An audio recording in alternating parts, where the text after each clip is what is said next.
Hello दोस्तों, Avinash institute of maths and science के एक नए वीडियो के साथ आप सभी का स्वागत है। आज की वीडियो में हम लोग चर्चा करने वाले हैं कुछ ऐसी बातों को जो कि आने वाले बोर्ड एग्जाम में बड़ी काम की हो सकती है। यानी कि हमारा जो सीबीएसई बोर्ड है लगातार कुछ नए परिवर्तन कर रहा है। वो परिवर्तन बच्चों को फ्यूचर में होने वाले कॉम्पिटिटिव एग्ज़ाम में हेल्पफुल होंगे और नए जनरेशन में जिस तरह के एग्ज़ाम हो रहे हैं, कॉम्पिटिटिव एग्ज़ाम हो रहे, चाहे वो नीट का एग्ज़ाम हो, चाहे जेईई का एग्ज़ाम हो या कोई वनडे एग्ज़ाम हो, चाहे एसएससी सीजीएल या फिर आर्मी, एयरफोर्स, नेवी, किसी भी एग्ज़ाम, सब मल्टीपल चॉइस हो रहे हैं। तो सीबीएसई बोर्ड ने भी ऐसा कुछ नियम बनाया है कि जितने भी क्वेश्चन पेपर बनेंगे सभी क्वेश्चन पेपर में बहुत सारे बदलाव किए। उन बदलाव में सबसे बड़ा बदलाव है कि 1 मार्क्स क्वेश्चन, ये कह सकते हैं कि मल्टीपल चॉइस क्वेश्चन के नंबर्स बढ़ा दिए।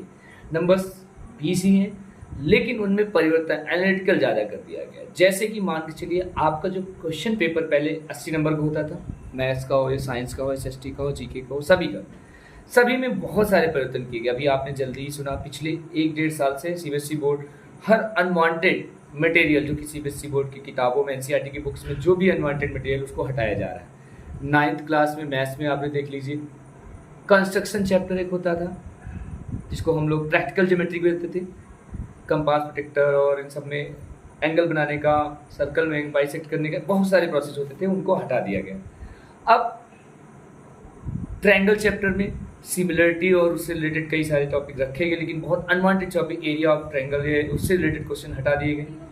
इसी तरह साइंस में एक बहुत ही क्रांति, एक बड़ी चीज़ जो कि हमें लगता है नहीं हटाना चाहिए था, लेकिन उसको भी हटा दिया, उसको ज़रूरत नहीं समझा। एनसीईआरटी ने एनसीईआरटी बुक से पीरियोडिक टेबल को भी रिमूव कर दिया। कोई पीरियोडिक टेबल से रिलेटेड कोई नया क्वेश्चन नहीं है, बट उतना नहीं रह गया। ठीक है, तो इन सब चीज़ों में सबसे पहले हम आज की वीडियो में चर्चा करेंगे कि मैथ्स के और साइंस के पेपर में क्या क्या चेंजेस हुए हैं। चलिए एक एक करके देख लेते हैं। देखिए पहले क्या होता था, आपका पेपर जो डिवाइड होता था वो होता था ABCD ऑफ डी पार्ट में, सेक्शंस में, लेकिन अब सेक्शन A, B, C और D, इसके बाद एक नया सेक्शन E भी जुड़ गया है।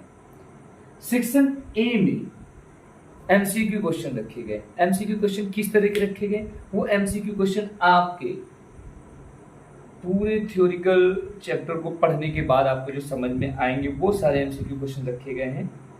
उन सारे एमसीक्यू क्वेश्चन को आप तभी कर पाएंगे, या कह सकते हैं वो इतना ईजी भी नहीं है और टफ भी नहीं है। उनको पढ़ने के लिए आपको अपनी कॉपी को, कह सकते हैं, डीप स्टडी करना पड़ेगा। स्टडी करने के बाद ही आप उसके आंसर बता सकते हैं। देखिए सेक्शन ए में जो क्वेश्चन बताए गए हैं वो एमसीक्यू बेस्ड होंगे। कैसे? 16 एमसीक्यूज होंगे। 16 एमसीक्यू, वो 16 एमसीक्यू आपके बेस्ड होंगे किस पर? आपके स्टडी मटेरियल पर। ठीक है, अब देखते हैं अगले सेक्शन। बच्चों सेक्शन ए जो हम आपको बता रहे हैं, नया सिलेबस, जो नया सैम्पल पेपर सीबीएसई बोर्ड ने अपनी वेबसाइट पे डाउनलोड या अपलोड किया है, उसको आप डाउनलोड करके देख सकते हैं। उसमें सबसे पहले बताया गया all question would be compulsory. ठीक है, ये तो हम सब एग्जाम में लिखा रहता है, बट सेक्शन ए में क्या लिखा है? Section A would have 16 simple और कॉम्प्लेक्स। सिंपल मतलब इजी भी हो सकते हैं, टफ भी हो सकते हैं। सिंपल और कॉम्प्लेक्स एमसीक्यू, यानी 16 क्वेश्चन में आपको सिंपल एमसीक्यू या कॉम्प्लेक्स एमसीक्यू मिल सकते हैं, यानी एक पढ़ते ही आंसर मिल सकता है या उसको कैलकुलेट करने का आंसर निकालें। और उसमें चार क्वेश्चन डाले गए हैं मल्टीपल चॉइस बेस्ड, वो भी हैं लेकिन वो असर्शन रीजन बेस्ड होंगे। असर्शन और रीजन। असर्शन रीजन क्या है? एक कथन दिया जाएगा, कथन का एक रीजन दिया जाएगा। रीजन मतलब कारण, वो कथन क्यों कर सही है, क्यों नहीं सही है। उसमें भी 4 ऑप्शन पूछे जाएंगे। पहला हो सकता है कथन यानी रीजन और असर्शन दोनों सही है, रीजन और असर्शन दोनों रॉन्ग है, रीजन सही पर असर्शन रॉन्ग है, असर्शन सही पर रीजन रॉन्ग। ऐसे 4 ऑप्शन होंगे, आपको इनके आंसर देने पड़ेंगे। और मैं आने वाले वीडियो में answer reason question, MCQ question की एक सीरीज आपको 1 by 1 देने वाला हूँ, आप देखिएगा। सेक्शन बी में क्या है? Section B would have 6 short answer. Section B have 6 short answer. वो शॉर्ट आंसर किस तरह के हैं देखिए। Section B carries 6 short answer type question carrying 2 marks, मतलब 2-2 नंबर वाले ऐसे क्वेश्चन सेक्शन बी में होंगे। 6 शॉर्ट आंसर टाइप क्वेश्चन, ऐसे क्वेश्चन जो कि 2 नंबर के होंगे, यानी एक सेंटेंस या 2 सेंटेंस में आंसर कंप्लीट होने वाले, या कुछ आधे पैराग्राफ में बस।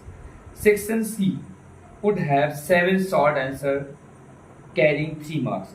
सेक्शन सी में 7 क्वेश्चन होंगे बच्चों, 7 क्वेश्चन, और सभी क्वेश्चन 3-3 नंबर के होंगे, शॉर्ट आंसर टाइप। ये वेरी शॉर्ट मान के चलिए, और ये शॉर्ट, और 7 3 21 मार्क्स के हो जाएंगे। ये 6 2 12 मार्क्स के हो गए, और ये 20 मार्क्स के हो गए। ठीक, अब बात आती है सेक्शन डी की। सेक्शन डी में जो क्वेश्चन है बच्चों, section D would have 3 long answer, very important section. 3 long answer each of 5 marks, यानी कि 15 नंबर के इसमें लॉन्ग आंसर होंगे। लॉन्ग आंसर लगभग 100 या 150 वर्ड्स में या उसके कैलकुलेशन में लिखे जाएंगे। And section E, most important section E में क्वेश्चन 3 तरह के होंगे, case study based, passage based, या फिर यहाँ पर जो इन्होंने mention case study, passage based, या integrated unit of assessment. Integrated unit of assessment मतलब पूरी ये यूनिट ले लीजिए, जैसे मान लीजिए आपका बायोलॉजी में लाइफ प्रोसेस एक यूनिट है, उससे रिलेटेड कोई पैराग्राफ या पैसेज बना करके आप उससे रिलेटेड क्वेश्चन पूछे जा सकते हैं। और जो 3 क्वेश्चन होंगे, तीनों 4-4 नंबर के होंगे। 4-4 के नंबर के जो क्वेश्चन होंगे उसमें आपको पैसेज दे सकते हैं, passage related question multiple choice भी हो सकते हैं, वेरी शॉर्ट भी हो सकते हैं, शॉर्ट भी हो सकते हैं। 4 नंबर का क्वेश्चन होगा।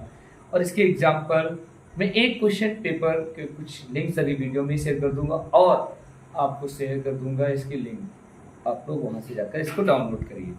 ठीक है, तो अभी ये समझने वाली बात है कि जब अगर हम लोग केवल एनसीईआरटी से मैथ या साइंस पढ़ करके बोर्ड एग्जाम देने जाएंगे तो बहुत सारा घाटा हो सकता है, लगभग सीधा 32 नंबर का घाटा होगा, क्योंकि 16 नंबर के जो एमसीक्यू आ रहे हैं, हमने देखा है एनसीईआरटी बहुत ज़्यादा एनसीईआरटी में एमसीक्यूज नहीं है, एमसीक्यू का कलेक्शन नहीं है, ये कह सकते हैं आप, 2-4 हो सकते हैं। ऐसे सजेशन तो उसमें मिलता ही नहीं, नई वाले एनसीईआरटी में, ओल्ड वाले में भी ज़्यादा नहीं। फिर यहाँ पर तीसरा जो कि 4-4 नंबर यानी 12 मार्क्स का ही, देखिए 20 + 10 + 2 यानी 32 मार्क्स का क्वेश्चन आपको अपने सैंपल पेपर, अपने डीप स्टडी और डिफरेंट टाइप की एक्सरसाइज या बुक, जैसे अलग अलग बुक्स है, एस चांद की बुक हो गई, सी वर्मा की बुक हो गई, और ये वीके पब्लिकेशन की बुक हो गई, इन सारी बुक्स को पढ़ करके आपको खुद से नोट्स तैयार करना है। और AIIMS Avinash institute of maths and science में आपको अलग अलग एमसीक्यू के कोर्स कराए जाएंगे। आपको जल्दी से जल्दी बताना पड़ेगा कि पर डे आपको 20 क्वेश्चन चाहिए, 10 क्वेश्चन, मैं पर डे लगभग 10 क्वेश्चन का एक शॉर्ट वीडियो बना दिया करूँगा, आप उसको देखें समझें, ठीक है ना, उसको समझ कर तैयार करें। लेकिन आपको सलाह ये है कि अगर मैथ्स हो या साइंस, अगर आपको अच्छे नंबर गेन करने, 80 में 80 गेन करने, तो आपको करना क्या है, आपको 16 नंबर, 16 4 20 ये 4 असर्शन रीजन होंगे, 16 4 20 नंबर ये, और 16 नंबर का ये पैसेज बेस, इसकी अलग से स्टडी करना चालू कर दीजिए।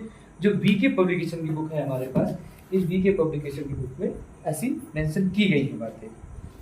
अगर इस वाली बुक में देखते हैं तो एमसीक्यू बेस्ड क्वेश्चन भी दिए गए हैं, उसके बाद एसएसएल रीजन भी ढेर सारे गए हैं, मतलब ढेर सारे नहीं तो इतने हैं कि आप पर्याप्त प्रैक्टिस कर सकते हैं। और फिर ये passage based, case study based सारे क्वेश्चन दिए गए हैं, यानी कि जो बीके पब्लिकेशन की बुक है हमारे पास या आपके स्कूल में चलाई जा रही, ये बहुत ही काम की और कमाल की बुक है। इससे आप अगर स्टडी कर रहे हैं और एनसीईआरटी को अपना साथ बनाए हैं तो काम अच्छा हो जाएगा, क्योंकि एनसीईआरटी से शॉर्ट, वेरी शॉर्ट, और एनसीईआरटी की डीप स्टडी कर से आपको एमसीक्यू की भी तैयारी होगी। बट अदर सब्जेक्ट भी जैसे एसएसटी हो गया, हिंदी हो गया, इंग्लिश हो गया, इन सारे वर्क प्लेस में अगर आप एक सपोर्ट बुक लेकर चले बीके एसएसटी की, तो आपको बड़ा भला होने वाला। मैं भी चाहता हूँ आपका भला हो, Avinash institute of maths and science भी हरदम आपका भला ही चाहता है। आपका मान लीजिए दोस्त है, इसलिए आप कमेंट बॉक्स में बताइए कि आपको ये मल्टीपल चॉइस क्वेश्चन की सीरीज किस दिन से चालू की जाए। वैसे हमने मटेरियल तैयार कर लिया है, सीरीज में जल्दी तैयार कर दूंगा, और आपका सजेशन, आपका सपोर्ट चाहिए। Please support me and share and subscribe. Thank you for watching. Thanks.